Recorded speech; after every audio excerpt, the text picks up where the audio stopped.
Hey, class 7th. So, we have read about the introduction of water, means about uses of water, the percentage of water in our surrounding, okay, the sources of water in my last video. Okay, so today we are just going to revise that parts and proceed further. Okay, like in the last topic we were reading about sources of water. Okay, what were the sources? Like lakes, ponds, seas, oceans, rivers, and one of the most important source of water is rain. बिना बारिश का में ये कहाँ भी पानी नहीं मिलेगा. सपोज जैसे कि गर्मी का महीना होता है, all the water evaporates from these areas, okay, but when it rains back again, बारिश जब बाद में होता है फिर से, तो हमें हमारा पानी मिल जाता है. Clear? So rain is a very important source of water, and it is considered to be the purest form of water. Purest form of water, इसको मानते हैं प्योरेस्ट फॉर्म ऑफ वाटर. देखो, बारिश जब ऊपर से गिरता है तो वो किसी से कांटेक्ट में नहीं आता, तो सीधा ज़मीन पे गिरता है. अगर डायरेक्टली बारिश का पानी हम स्टोर कर पाएंगे तो वो बहुत ही अच्छा होता है. लेकिन याद रखना, पहले कुछ बारिश का पानी मत स्टोर करना. ओके, जो पहले कुछ 3-4 बार बारिश होता है, फर्स्ट रेन बोलते हैं या फर्स्ट शावर बोलते हैं उसको, वो पानी हम यूज़ नहीं करेंगे, क्योंकि उस पानी में इम्प्योरिटीज़ होता है. बेसिकली जब एटमॉस्फेयर है हमारे पास, तो यहाँ पे वाटर वेपर रहता है और यही बारिश बनता है, रेन बनता है. लास्ट को जब गिरने वाला होता है नीचे बारिश के तौर पे पानी, तो यहाँ पे जो डस्ट पार्टिकल्स है, जितना पॉइजनस गैस है, सबको लेके नीचे गिरता है, सबको लेके नीचे गिरेगा. तो पहले कुछ बारिश के पानी में थोड़ा इम्प्योरिटीज़ होता है. ओके, थोड़ा इम्प्योरिटीज़ होता है, इसीलिए पहले कुछ बारिश का पानी हमें स्टोर नहीं करना चाहिए. लेकिन उसके बाद after 4-5 showers the rain water is very clear and good. It is considered to the purest form of water. याद रहे, पानी डायरेक्ट कलेक्ट होना चाहिए. ऐसा नहीं कि ये कहीं पॉन्ड में जाके गिरा, तो पॉन्ड से लिए बोले सर बारिश तो कब आई तो गिरा था पॉन्ड में. नो, ये पॉन्ड में भी इम्प्योरिटीज हो सकता है. अगर तुमको प्योरेस्ट वाटर चाहिए तो सीधा बारिश की बूंदों को कलेक्ट करो. क्लियर? सो जैसे कि हम जानते हैं, when rain falls, it falls on rivers, ponds, lakes. It also falls on ground. Okay, और we could tell it at soil. ये जब गिरता है तो सॉइल पे भी गिरता है, जहाँ पे सॉइल है. सो जब सॉइल पे गिरेगा, तो ये सॉइल का लेयर है, तो ये वाटर अंदर सीप कर जाएगा. क्या कर जाएगा? सीप कर जाएगा, यानी अंदर एब्जॉर्ब हो जाएगा, घुस जाएगा. This is called as infiltration. Okay, this is called as infiltration. Infiltration means the seeping of water into the ground. Okay, seeping of water into the ground or soil, that is called as infiltration. Clear? ये पानी अंदर जाता है. Clear? अब ये पानी जब अंदर जाएगा तो अंदर पानी जमा होगा, तो यहाँ से बार बार पानी अंदर गया है, तो ये लेयर पूरा पानी है, सोचो. ओके, सो इस पूरे लेयर को हम मानेंगे ground water. Okay, what is groundwater?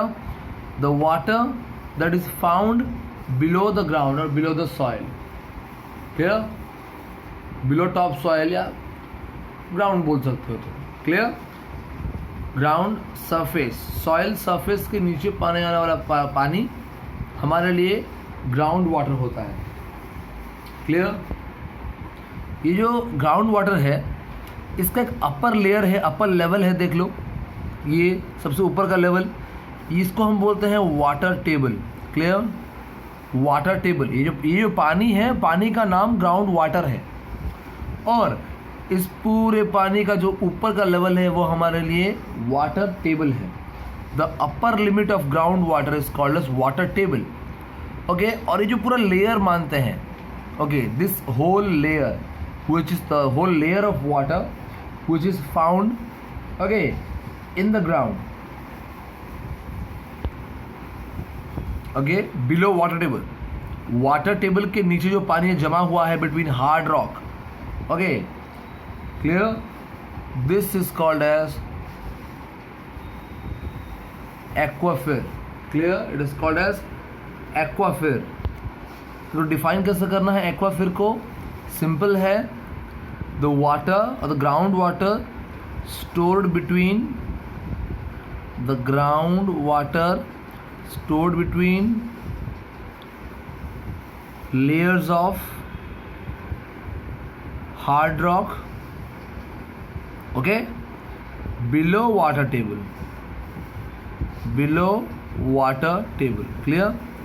Ground water जो कि स्टोर हुआ है कहाँ पे? हार्ड रॉक के लेयर्स के बीच में, ठीक है, और ये कहाँ पे है? वाटर टेबल के नीचे। हम लोग वाटर टेबल के नीचे जितना पानी है ना, ये सारा पानी को हम बोलते हैं, इस लेयर को बोलते हैं एक्वाफिर। इस पानी का नाम है ग्राउंड वाटर, इस पानी के ऊपर का लेवल का नाम है वाटर टेबल, और इस पानी के लेयर का नाम है एक्वाफिर। एक्वाफिर और ग्राउंड वाटर में कंफ्यूज मत होना। ग्राउंड वाटर इस पानी का नाम है, बट एक्वाफिर इस लेयर ऑफ वाटर का नाम है। क्लियर? समझ में आ रहा है? Getting my points? Okay, now let's move for the water cycle. Water cycle क्या होता है? ये वाटर का सर्कुलेशन है। Okay, it is the circulation of water. कहाँ पे होता है? In the nature. Okay, in the nature. Clear? Nature में कहाँ पे? वाटर बॉडी और एटमॉस्फेयर के साथ। Okay, water body and atmosphere. समझ में आया? कैसे मूव करेगा? उसका फिजिकल फॉर्म जो है वो चेंज होते रहेगा। Okay,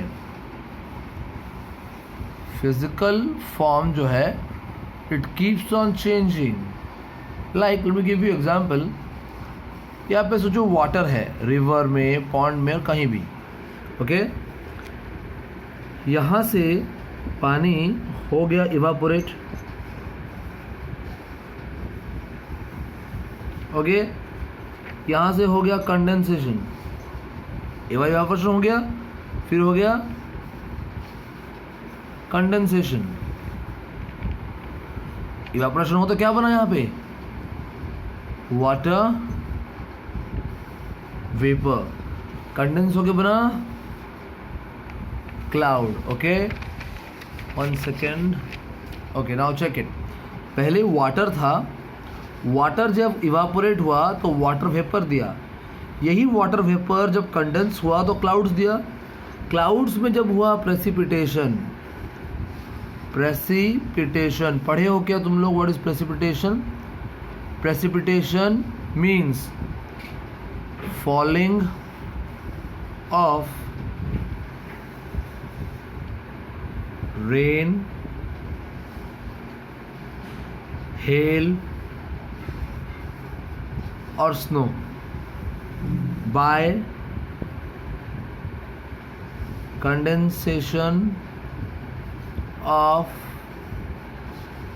water vapor। ओके, जब वाटर वेपर कंडेंस होता है तो वो 3 चीज़ देता है मेनली। एक है रेन यानी बारिश, हेल यानी तो तुम उड़िया में बोलते हो कोरा पत्थर। ओके, बर्फ़ की बारिश जो होती है वो चीज़ होता है हेल। तीसरा है स्नो, स्नोफॉल। अगर वाटर वेपर एटमॉस्फेयर में कंडेंस होके तुम्हें रेन, हेल या स्नो दे और वो ग्राउंड की तरफ गिरे, हमारे तरफ गिरे, तो हम उसको प्रेसिपिटेशन मानते हैं। तो एक बार जब क्लाउड्स बन जाते हैं तो उसका रेन जो है प्रेसिपिटेट होके हम पे गिरता है, रेन होता है और यही रेन फिर से जाके उसी रिवर में या पॉन्ड्स में मिल जाता है।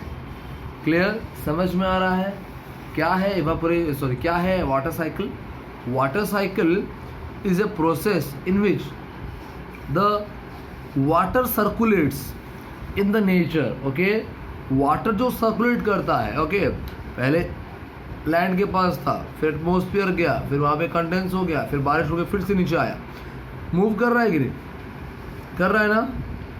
क्लियर? कैसे कर रहा है?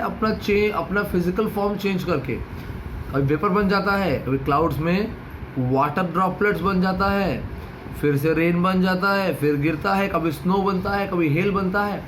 सो ये एक सर्कुलेशन चलता ही रहता है। समझ में आया? जिसके वजह से कि हमारा वाटर का जो अमाउंट है हमारे एनवायरनमेंट में, हमारे अर्थ में, वो बैलेंस होके रहता है। जितना पानी जाता है उतना पानी आता है, फिर से जितना वेपराइज होता है उतना ही रेन के हिसाब से प्रेसिपिटेट होता है। क्लियर? समझ में आया? Getting my point?